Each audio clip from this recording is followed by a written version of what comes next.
लोग ऐसा था कि पहले अमेरिकन ड्रीम था, एक अमेरिकन ड्रीम, यूरोपियन ड्रीम, तो अब इंडियन ड्रीम की बात हो रही है कि अगले आने वाले 10-20 साल नहीं, अगले आने वाले 100 साल इंडिया के हैं।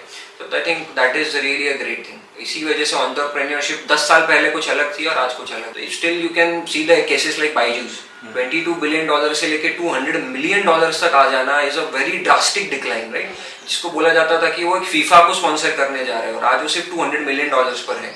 So all is because of the flawed management and basically financial management flawed होने की वजह से सारे केसेस हो रहे हैं।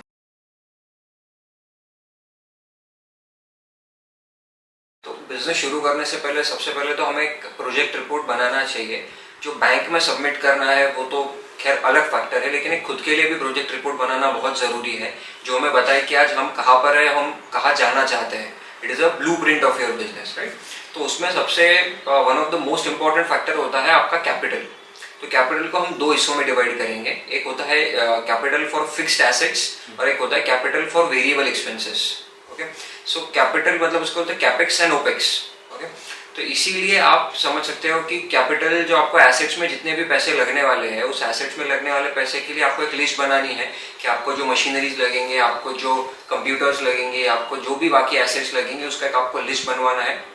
और उसमें आपको कम से कम हर चीज़ के लिए 5 कोटेशंस इनवाइट करने हैं और उन कोटेशंस को कंपेयर कर कर आपको देखना है कि आपके लिए मोस्ट सूटेबल कौन सा है, not most affordable one but most suitable one. फिर उसका एक टोटल आपको ले लेना है। और सेकंड होता है वेरिएबल एक्सपेंसेस। तो वेरिएबल एक्सपेंसेस में आती है आपकी सैलरीज, आपके maintenance, operation cost, raw material, what ever it is. तो उसको एग्जैक्टली प्रिडिक्ट करना या स्पेकुलेट करना इज नॉट पॉसिबल। तो उसको एक आपको टेंटेटिव फिगर आपको लेना है और जो पर मंथ आपका फिगर आता है उसको इंटू 3 इन सम बिजनेसेस और into some businesses 6 into 6, but majorly आप इंटू 6 लेकर चलिए कि 6 महीने का फ्यूल आपके पास होना चाहिए बिजनेस रन करने के लिए। क्योंकि शुरुआत में ही आपको ऐसा नहीं होगा कि आपने शुरू कर दिया और आपके पास कस्टमर्स की लाइन लग जाएगी।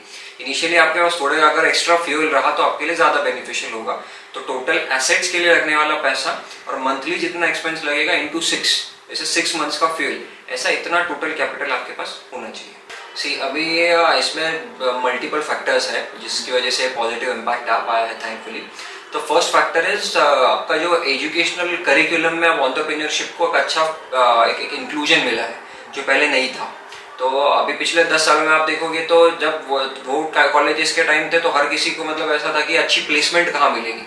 और अब एंटरप्रेन्योरशिप सेल्स डेवलप हो रहा है हर कॉलेजेस में, हर स्कूल लेवल पर भी अभी इनोवेशन को नर्चर किया जा रहा है। तो इट इज समवेयर कि आपको एक एंटरप्रेन्योरशिप आपके इनकलकेट किया जा रहा है एंटरप्रेन्योर वैल्यूज को, तो वो एक फैक्टर है। सेकंड, अगर गवर्नमेंट की बात की जाए तो गवर्नमेंट काफी अग्रेसिव है एंटरप्रेन्योरशिप को लेकर। ये आप देख सकते हैं उनकी पॉलिसीज में काफी सारी पॉलिसीज ऐसी आई है जो प्रो एंटरप्रेन्योर्स हैं। एक make in India, digital India, startup India, right. Startup India seed fund के अंदर आपको सीड फंड मिल सकता है, या अगर आपके पास सिर्फ आइडिया है तो भी आपको सीड फंड मिल सकता है अंडर सीड फंड्स की।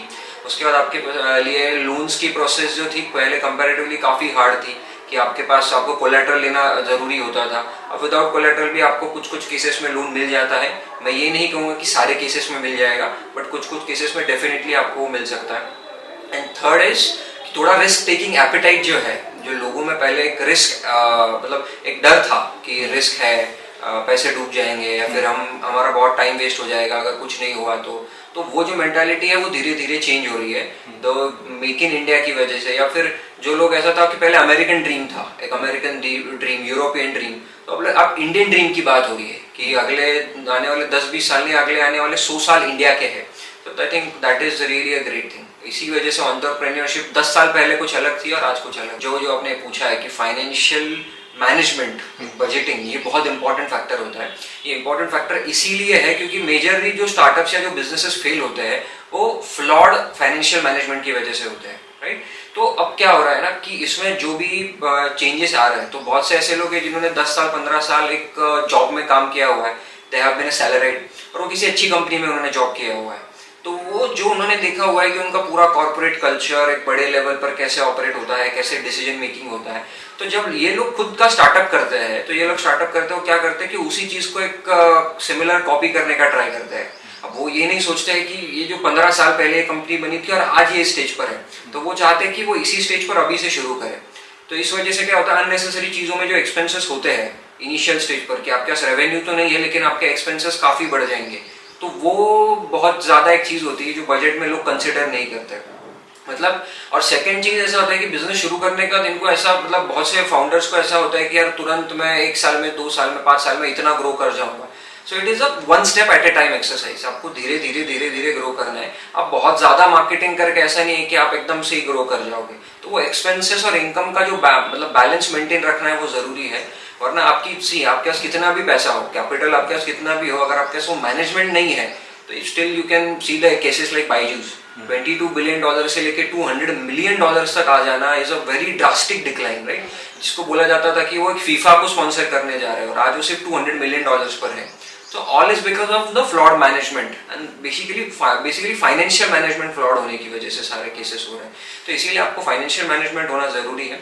अब बजट में अगर आप पूछोगे तो बजट में आपके लिए मार्केट में कई सारे सॉफ्टवेयर्स वैसे अवेलेबल है, आप उसके लिए कर सकते हो। But what is my way, मैं एक सिंपल एक ट्रेडिशनल वे फॉलो करता हूँ। आई कीप अ डायरी जिसमें महीने में एक साइड में मैं लिखता हूँ कितने पैसे आए और कितने गए, एंड अल्टीमेटली हर महीने का प्रॉफिट एंड लॉस स्टेटमेंट में बनाता हूँ जिसमें पता चले कि एक्चुअल में मेरा इनकम कितना हो रहा है, एक्सपेंस कितना हो रहा है और प्रॉफिट कितना जनरेट हो रहा है, right. Ultimately profit is a life blood of your business, तो वो हर महीने बनाना जरूरी है।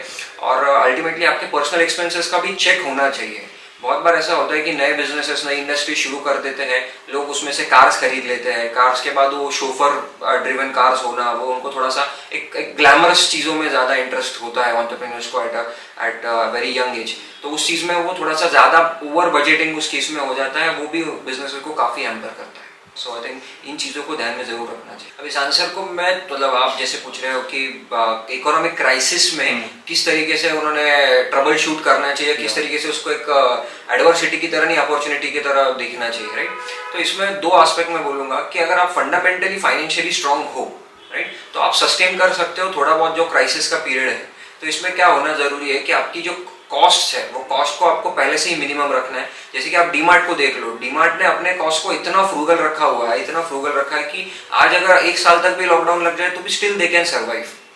तो वो एक होता है कॉस्ट को फ्रूगल एटीट्यूड के साथ रहना, ये एक इम्पॉर्टेंट है।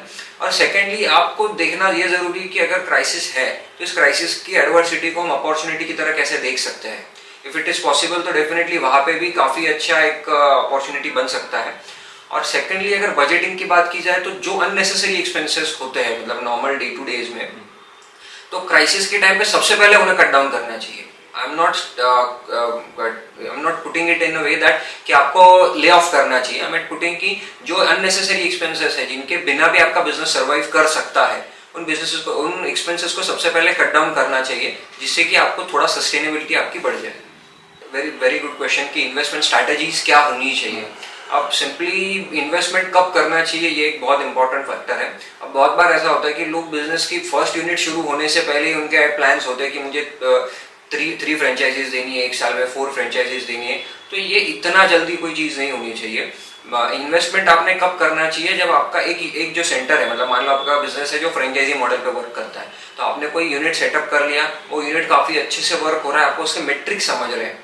मेट्रिक्स मतलब KPI जिसको बोलते हैं, की परफॉर्मेंस इंडिकेटर्स, वो आपको समझ में आ रहा है कि किस तरीके से क्या वर्क हो रहा है। जब आपको एक यूनिट के बारे में डिटेल समझ में आए तब आप उसको रिप्लिकेट कर सकते हो। But I think at least for 1000 days या फिर एटलीस्ट 2 ईयर्स, 1000 डे और 2 ईयर्स जैसे आपकी ग्रोथ है, तो एटलीस्ट 2 ईयर्स तो अपने को इन्वेस्टमेंट के बारे में नहीं सोचना चाहिए। हाँ, 2 ईयर्स के बाद आपको एक सर्टन थोड़ा पोर्शन आपके बिजनेसेस में आपकी प्राइसिंग स्ट्रैटेजी कुछ ऐसी होनी चाहिए कि आपके प्राइसिंग और कॉस्टिंग स्ट्रैटेजी ऐसी होनी चाहिए कि आपके पास सस्टेनेबल पीरियड तक आपका फ्यूल मेंटेन रहे। मतलब जो ऐसा नहीं होना चाहिए कि आप बहुत बार देखते हो कि हमारे पास सिर्फ 15 दिन मतलब चलेगा बिजनेस, इतना ही पैसा है, 1 महीना चलेगा, इतना ही पैसा है। तो ये क्राइसिस सिर्फ इसीलिए क्योंकि कॉस्ट स्ट्रक्चर बहुत ज्यादा बड़ा है, कॉस्ट स्ट्रक्चर है और प्राइसिंग स्ट्रैटेजी ठीक नहीं है। तो इन दोनों चीजों को अगर ठीक रहेंगे तो पैसा धीरे धीरे बनता रहेगा, और जैसे पैसा बनता रहेगा तो आप थोड़ा पैसा साइड में आप रख सकते हो। और साइड में रखने का आप इन्वेस्टमेंट स्ट्रैटेजीज ऐसे प्लान करो कि आपको नए यूनिट फ्रेंचाइजीज में आपको करवा सको, आपको अगर ब्रांचेस वगैरह ओपन करने हैं। और सेकेंडली अगर आप स्टॉक्स और म्यूचुअल फंड इन्वेस्टमेंट्स की अगर बात करो तो मुझे लगता है कि स्टॉक्स और म्यूचुअल फंड में इन्वेस्टमेंट आपको एक सर्टेन लेवल की बात करना चाहिए जहाँ पे आप कंसिडरेबल अमाउंट डाल सको। अब बहुत बार ऐसा होता है कि आप एड्स देखते हो कि आप 500 रुपए से 1000 रुपए से शुरू कर सकते हो, लेकिन व्हाट माय ओपिनियन इज क्या 500 1000 रुपए आप आज डाल भी दो तो 5 साल के बाद वो कुछ बहुत बड़ा अमाउंट नहीं बन जाएगा, या 10 साल के बाद बहुत बड़ा अमाउंट नहीं बनेगा। तो instead of investing in mutual funds and stock at earlier stage, invest in yourself. आपके बिजनेस में इन्वेस्ट करो, आपके खुद में इन्वेस्ट करो, जिससे कि आप एक सर्टेन अमाउंट डाल सको, 20,000 50,000 पर मंथ आप साइड में रख सको, जिससे कि अल्टीमेटली आपका एक कॉर्पस बनेगा at the time of your retirement और एट 20-25 ईयर्स। इस स्मॉल अमाउंट में आपका कॉर्पस वैसे भी नहीं बनने वाला है।